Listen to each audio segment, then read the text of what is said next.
Thank you, Governor Raimondo, for your leadership around COVID, but also in many other areas. As you heard, the governor opened up with Juneteenth. If you don't know what Juneteenth is, which I'm sure you do, but if you don't, it's a good exercise to do with your kids today. Nice research. It's a very important day in American history, and we need to honor it, and we need to get more information around it if you don't know.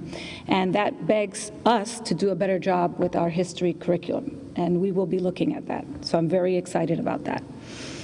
The other piece that I want to mention is I was asked the last time why I speak Spanish. I speak Spanish during this forum because I can, and because I'm bilingual. And when you're bilingual, you think in both languages. And my goal as a constant educator is thinking about how we get all kids in Rhode Island to speak both languages. So those of you that don't speak Spanish during this session, maybe you'll catch a few words. It's also a good experience for us all. So I'm excited to announce that. But as we think about reopening schools, one of the things that are most important that the governor said is the ability to be flexible. We don't know what it's going to look like August 31st, but we need to have plans for whatever it looks like. So that's why we're going to have these 3 plans in motion, so no matter what comes our way, we're able to be prepared. So that's what is important about what we're releasing today, is the guardrails and the guidelines of that work. We want to thank the Rhode Island Department of Health, because we have been working together very, very, very closely.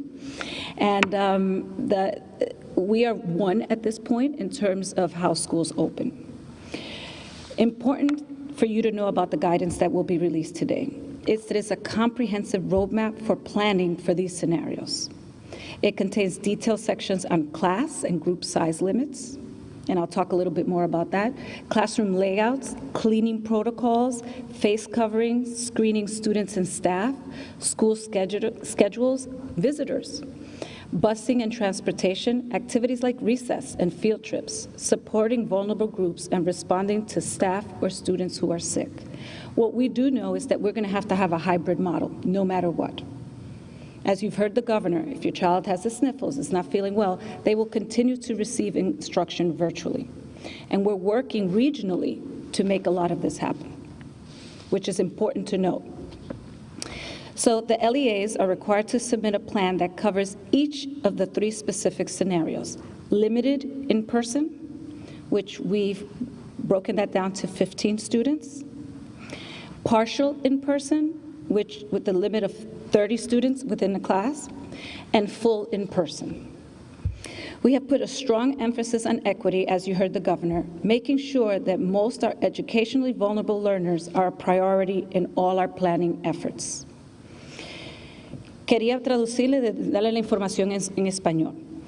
Nosotros estamos muy agradecidos del liderazgo de la gobernadora de trabajar con el Departamento de Salud para poder traerle un plan a los distritos. Van a tener 3 planes que van a tener que crear. Por si estamos parcialmente, estamos nosotros limitados en el número de alumnos, y si estamos todo ya completamente en la escuela. Entonces los directores, los superintendentes, la comunidad tiene que planificar para todos los casos que ocurran. Y antes de empezar, le expliqué a todo el mundo que yo hablo en español porque yo puedo y tengo mucho orgullo de la habilidad de ser bilingüe. Y por lo tanto es importante que nosotros hagamos es una prioridad de también el trabajo del Estado. So the guidance, which I want to emphasize, are guardrails, right? Because the plans will look different in different places. The plans are very specific so that the district's leaders have a very clear guide that they can follow as they develop their plans. For example, transportation section outlines exactly what it should look like, the different options that exist, how we offload or unload kids onto the bus, the distancing that needs to happen, where kids will actually sit, whether they have assigned seats. There's tons of scenarios. Cleaning. You may think that it's okay, we're going to clean, but in between, what happens in high school? We have to clean desks. We have to clean everything that we touch. So there's a whole different protocol, and that time has to be put in place so to allow for that to happen. Because you heard the governor, it is the most important for us to return to school safely, right? So all these protocols have to be in place. In each section, the guidelines outlines policies required to safely open and recommendation for implementation. So the districts are required to submit the plans by July 17th. The RIDE team will be giving feedback and guidance on an ongoing basis until July 28th. The part that's really important is that we have made a concerted effort to have RIDE be an agency that supports the districts. We have a compliance hat. But with that being said, what we're doing is that we are going to continue our point of contact. We did that when we went through distance learning, which was very successful, to help the districts. The districts are not going to do this on their own. We are working regionally, we're working individually. We've already met with the superintendents individually so that we can have information. We're partners in this work. And to parents and community leaders, give the superintendents your support, because this is hard. We've never done this before, and we're doing it together. So I think that it's really important for us as we move forward to know that all these supports will be in place. We also want to make sure that everybody knows that these plans will be public on the website July 31st. The governor talked about transparency.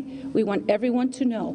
With that being said, part of the plan is how the schools are going to educate parents, teachers, educators, families about what the new protocols are and how to stay safe. So that is part of something that they have to build in. So you may be asking, well, you know, there's a lot of examples, you read the plans, but your district will make sure that you have that information. One other important note, private schools are required to complete the school opening plans aligned to this guidance and to post it on our website by July 31st. They will not be required to submit it to RIDE, but they should have it to produce upon the request of RIDO. If there's a positive case or an outbreak, I want to conclude by saying that our guidance is always based on the most up-to-date health recommendations. We are working hand in hand with the Department of Health, and these things may change as time goes on. So I really want you to be prepared for us being flexible. But what we're doing here is amazing, because we were able to shift and make plans in a week. We have a couple of months to get this done, to get this as close to right as possible. So I want to thank you all. I want to thank the kids. You guys have been amazing. The governor mentioned the summer program. That was created from your feedback. That's extremely important. And parents, your kids will get college credit. So if you haven't signed on, make sure you do.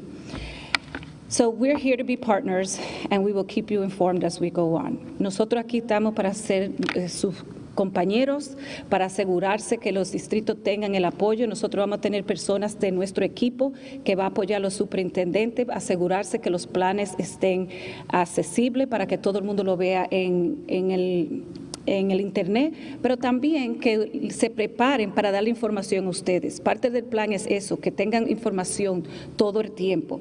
Y los alumnos, quería darles las gracias, porque los planes que se hicieron para este verano fue basado en la información que ustedes nos dieron para poder crear esos programas. Y padres, si ustedes no saben, muchos de los cursos que van a estar, que son accesibles ya, se le va a dar crédito de la universidad. Por lo tanto, por favor, aprovechen la oportunidad y estamos aquí para apoyarlo y siempre trabajar en conjunto. Muchas gracias.